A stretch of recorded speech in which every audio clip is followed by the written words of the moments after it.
Hello everyone, मैं सब doctor Saumya. तो आज मैं आप लोगों को डेंगू के बारे में बताने जा रही हूँ। डेंगू जो होता है, डेंगू वायरस होता है, ये मोस्ट कॉमन अरबो वायरस है जो कि इंडिया में पाया जाता है। अरबो वायरस का क्या मतलब होता है? ये आर्थ्रोपोड वेक्टर्स लाइक मॉस्किटो से ये ट्रांसमिट होते हैं। तो जो डेंगू वायरस है, इसकी फैमिली कौन सी है? इसकी फैमिली है फ्लैविविरिडीज की फैमिली होती है। ये एक इन्वेलप वायरस है, मतलब इसके चारों तरफ इन्वेलप पाया जाता है। और ये सिंगल स्ट्रैंडेड आरएनए वायरस है। इसके जो होते हैं 4 सीरोटाइप्स होते हैं, मतलब 4 टाइप्स के होते हैं। इसमें थोड़ा थोड़ा सा डिफरेंस होता है। डेन 1 से लेके डेन 4 तक 4 सीरोटाइप्स होते हैं। और इसका जो डेंगू है, इसका जो वेक्टर है मोस्टली मॉस्किटो है, वो एडीज मॉस्किटो है, एडीज एजिप्टी। यही इसका प्रिंसिपल वेक्टर है जो कि इसको स्प्रेड करता है। इसके अलावा एक एडीज एल्बोपिटकस मॉस्किटो भी होता है, बट ये अर्बन एरियाज में पाया जाता है, बट ये इतना इफिशियंट वेक्टर नहीं होता है। जो एडिस एजिप्टी मॉस्किटो है, वो क्या करता है, वो दिन में काटता है। वो एक नर्वस फीटर है, मतलब कि ये बाइट करता है, थोड़ा थोड़ा ब्लड सक करता है और बहुत सारे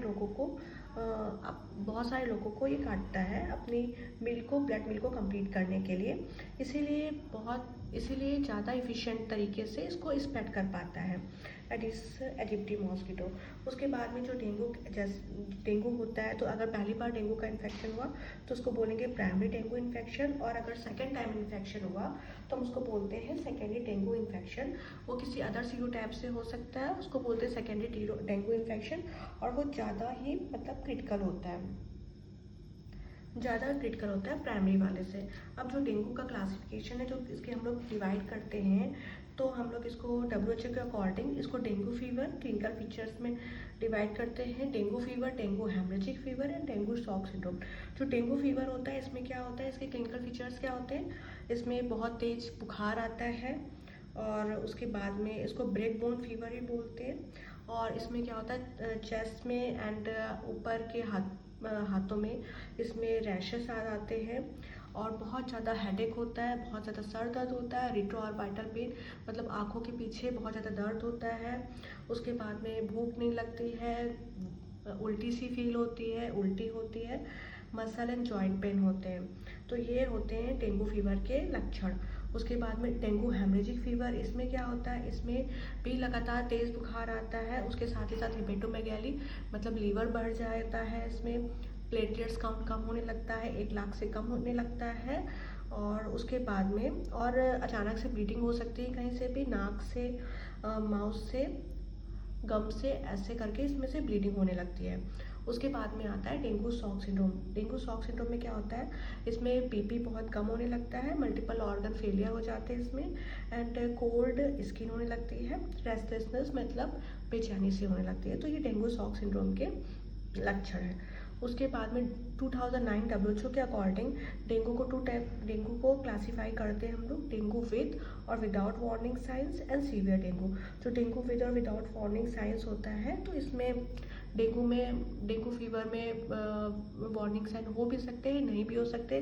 वार्निंग साइन से मतलब ये है कि लगातार उल्टी होना एंड ब्लीडिंग होना, बेचैनी सी होना, लीवर का बढ़ जाना, पेट में बहुत दर्द होना, ये सारे इसके वार्निंग साइंस के लक्षण है, मतलब चिंता के लक्षण है। और उसके बाद में सीवियर डेंगू में क्या होता है, शॉक के फीचर आ जाते हैं, लाइक मल्टीपल ऑर्गन फेलियर होने लगते हैं। तो ये सारी चीज़ें हैं। उसके बाद में क्या होता है, उसको हम लोग लैब में डायग्नोज कैसे करते हैं? तो इसको डायग्नोज करने के लिए NS1 एंटीजन टेस्ट होता है, जो कि रैपिड और इलाइजा दोनों ही फॉर्मेट से होता है। इसमें हम लोग NS1 एंटीजन डिटेक्ट करते हैं सीरम में, एंड ये जो NS1 एंटीजन होता है वो बहुत ही स्पेसिफिक टेस्ट है। एंड ये पहले दिन, फर्स्ट डे ऑफ फीवर, मतलब अगर पहले दिन बुखार आता है उसे लेकर के 7वें दिन तक ये डिटेक्ट हम लोग इसको कर सकते हैं। उसके बाद में हम लोग एंटीबॉडी डिटेक्ट भी करते हैं डेंगू में, IgM एंटीबॉडी, IgG एंटीबॉडीज़। और उसके बाद में हम लोग RT-PCR से इसका स्पेसिफिक जीन भी डिटेक्ट करते हैं, वायरल जीन।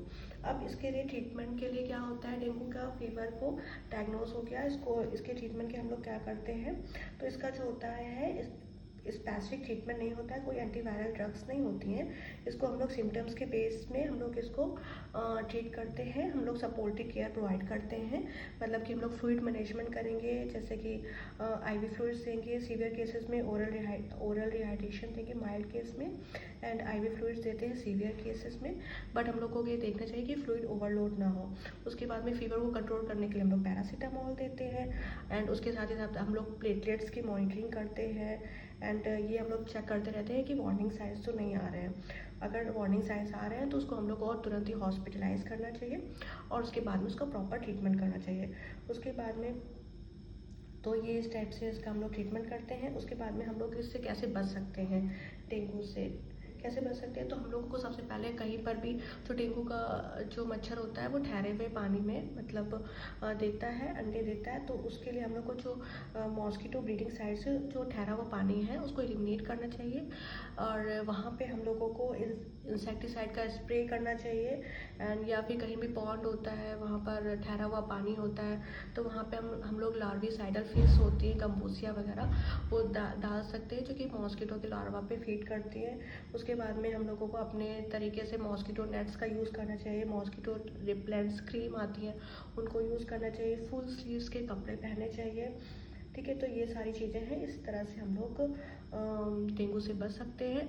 तो इस जो डेंगू का जो आउटब्रेक होता है वो रेनी सीजन के बाद में होता है, क्योंकि जगह जगह पानी इकट्ठा हो जाता है, तो उस वजह से इसका आउटब्रेक होता है। तो आप लोगों को ध्यान देना चाहिए, और इस तरह से हम इससे बच सकते हैं। तो थैंक यू गाइस, ये थी कुछ इंपॉर्टेंट बातें डेंगू के बारे में। Thank you so much.